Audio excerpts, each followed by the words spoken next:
Baxın, qrammatik əlaqələrdən danışıram. Deyirik, sözlər arasında qrammatik əlaqə var, cümlə üzvləri arasında. Bir cümlənin cümlə olması üçün cümlə üzvləri arasında bir əlaqə olmalıdır. Qrammatik əlaqə deyirlər.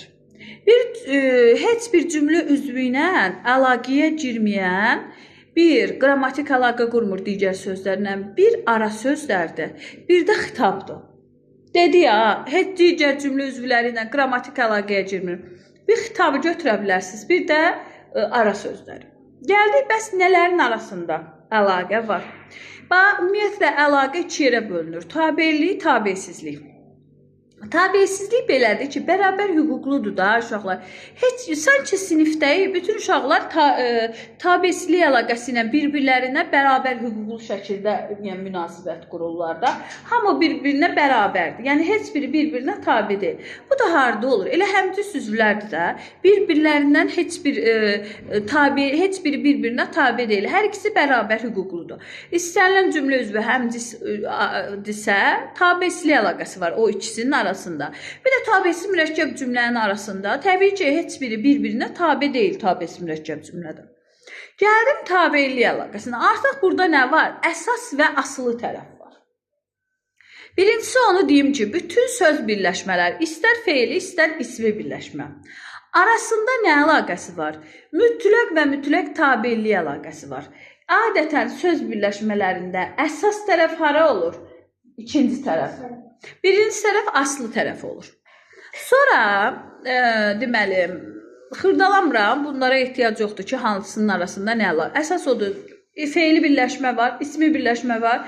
Birinci tərəf əsas, ikinci tərəf aslıdır. Əgər, məsələn, söz birləşməsinin 3 dənə, məsələn, söz ola bilər, söz birləşməsinin tərkibində ya 4 dənə. Burada nə edirəm? Sonuncu tərəf əsas, əvvəlki tərəflər aslı vəziyyətdə olur. Bəs cümlə üzvləri arasında hansı əlaqə var? Tabellik əlaqəsi. Mübtəda xəbər arasında uzlaşma əlaqəsidir. Həmişə mübtəda əsas, xəbər ondan asılı olur. Xəbərin yeganə cümlə üzvüdür ki, mübtədaya tabe olur. Qalan hər şeyi özünə tabe eləyir. Zərflik ilə tamamlıq hər zaman xəbərə tabe olur. Yəni, xəbər əsas, tamamlıq və zərflik isə asılı vəziyyətdə olur. Eləcə bunu bilin. Mübtəda ilə xəbər arasında əlaqə var? Var. Oxunucu hara gedir mübtədaya? Zərflik ilə tamamlıq hər ikisində oxunucu hara gedəcək? Xəbərə. Yəni, asılı tərəf zərflik və tamamlıqdır. Əsas tərəf xəbərdir. Eyni zamanda təyin bütün cümlə üzvləri ilə neynir?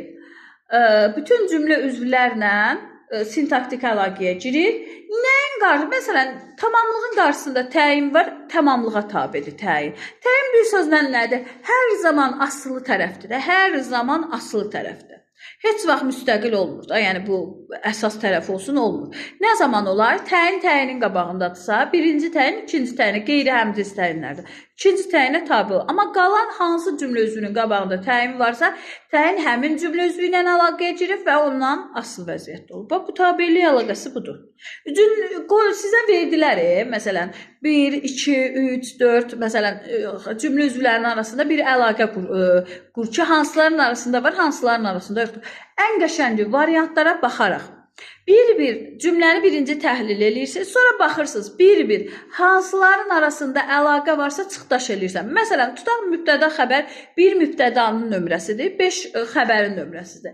1 ilə 5 arasında əlaqə var, çıx 1-5 olan variantı. Sonra tez-tez olması üçün.